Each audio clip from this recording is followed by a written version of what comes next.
Hey, my name is Cedric, and in this video, I will share with you the exact process that we take in our agency in order to test creative, to test audiences, or to test copy. So we've actually been doing this for a lot of years, and we've kind of like acquired a way of doing things and techniques in order to test ads. So that's exactly what I'm going to be sharing with you guys in this video.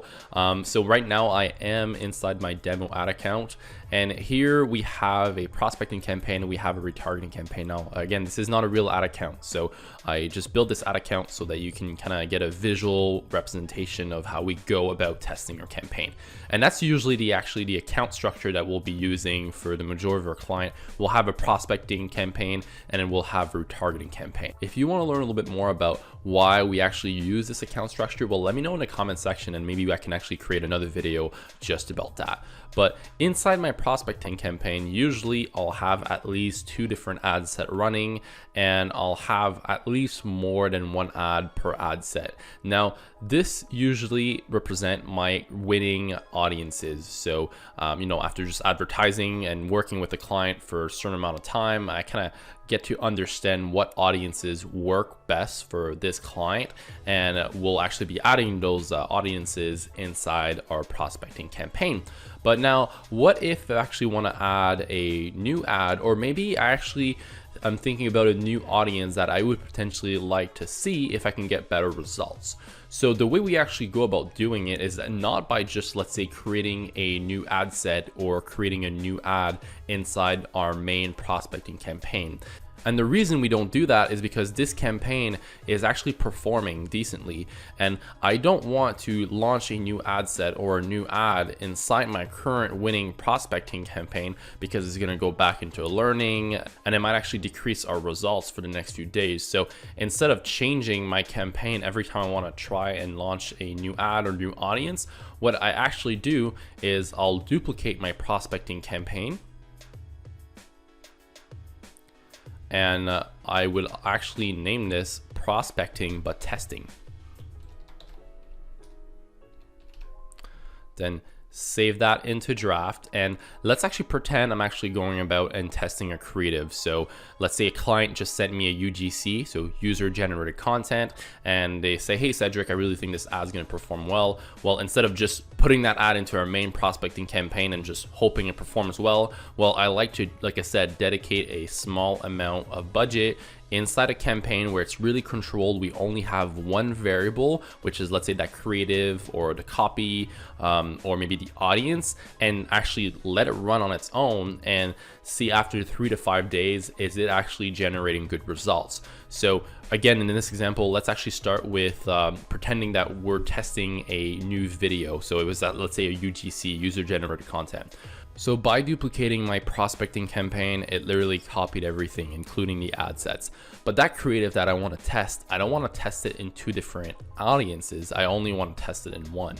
So what I'll usually do is I'll go back to my prospecting campaign and I'll see which audience is currently performing best. So is my broad audience, so broad targeting, if ever you're not familiar with that, this just means that you're targeting people on Facebook, but you're not including any sort of like interest or custom audiences. So this could potentially just means that you're saying, hey Facebook, show this ad to people that are between the age of 20 to, I don't know, 60, or maybe only show this ad to females, for example. This is considered broad targeting.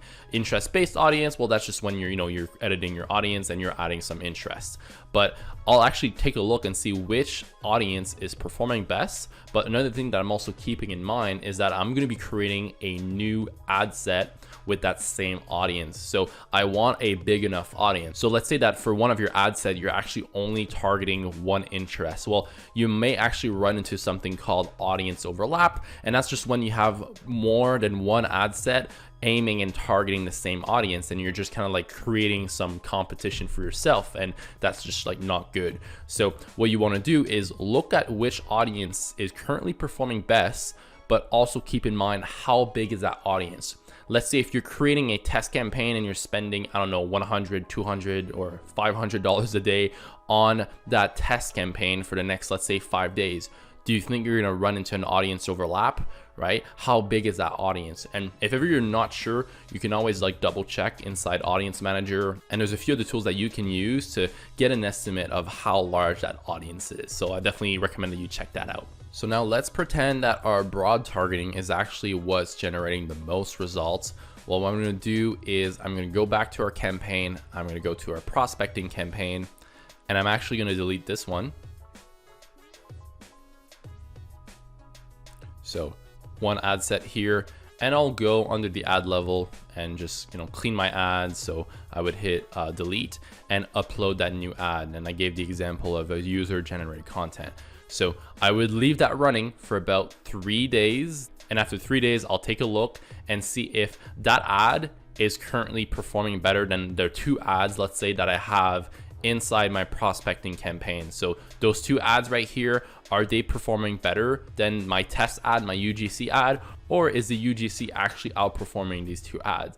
Now, in terms of how do you make that decision, so which metrics you should be looking at, it's kind of going to depend on your campaign objective and what you're trying to achieve, right? Your end goal.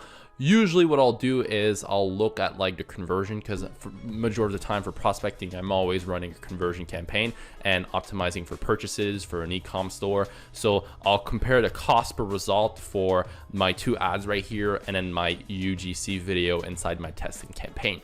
Now, let's say I'm actually not happy with the results and it's like almost the same. The UGC is a little bit worse, but the results are really similar. I'll let it run for another 2 days. So those are short tests. So I will not have a test running for more than 5 to 7 days unless it's outperforming my 2 ads. And I'll talk about that in just a second. But let's pretend that after 3 days, again, I'm not happy with the results. I'll let it run for another 2 days. And after 5 days, I'm going to come back and do the exact same thing. So I'm going to look and see if my UGC video is performing better than my 2 ads, or at least one of them. And if it is, well, perfect. What I'll actually do is I'll duplicate that ad inside my campaign. So I'm going to go to my prospecting campaign.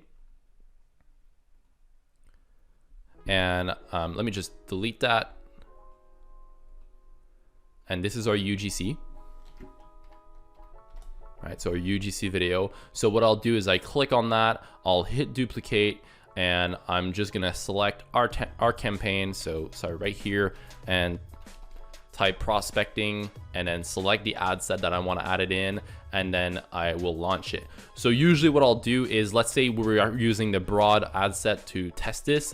I'm just gonna launch it in the broad ad set to start with. And then I'm gonna see, now that it's in my prospecting campaign, in my broad ad set, how is that performing? Can I see the same sort of results that I was seeing in my testing campaign? And if the results are good inside my testing campaign and that ad was actually performing well, I'm actually not gonna touch it. I'm not gonna pause it. I'm gonna leave that ad running until I see that the performance or the results start dropping. But I will keep that ad running because, I mean, it's performing better than some of my other ads in prospecting. But test it in broad targeting and in your main prospecting campaign, and as soon as you see that, okay, yeah, the results are a bit similar than I was getting in a test, meaning I'm getting good results, I'm happy with it, then you can go back to your ad set, go into your maybe your other ad set, or let's say you have more than 2 ad sets, go into your other ad sets, and then you can maybe look at either adding that ad in another ad set, then waiting, or maybe you can actually add that UGC video in all of your other ad sets inside prospecting. And the same applies if you want to test audiences, copy, really anything. Just remember, you only want to have one variable, meaning if you're testing a creative, right, you're testing a video, you don't want to have a different audience than what you have inside, let's say, your main prospecting campaign.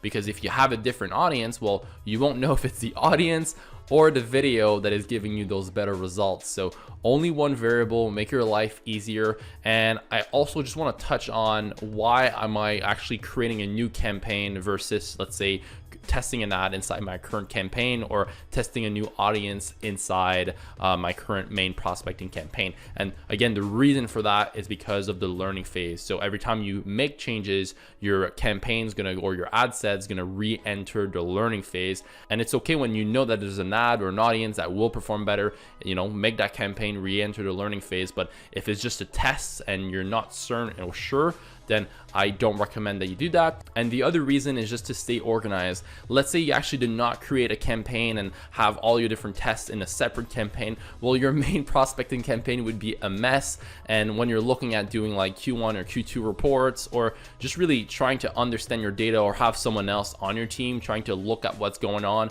it will get really confusing in a few months or a year from now, trust me. So that's why, for those two main reasons, you want to bring all your tests into a new campaign. And remember, when you see a winner, bring it into the main campaign, your prospecting campaign. And when you see a loser, just cut it out. And remember, it's all about generating new ideas, being able to implement these ideas fairly fast, and then testing them and seeing if it was either a good idea or maybe a bad idea, and it maybe did not perform as well as you thought it would. But it's all about doing that. It's like a circle, it's a loop, and that's the difference between a successful Facebook advertiser and one that is actually not seeing much profit from it. So that is it for this video. Thanks a lot for watching. If you haven't subscribed to the channel yet, really consider subscribing, because we release videos about Facebook ads every week. Bye for now.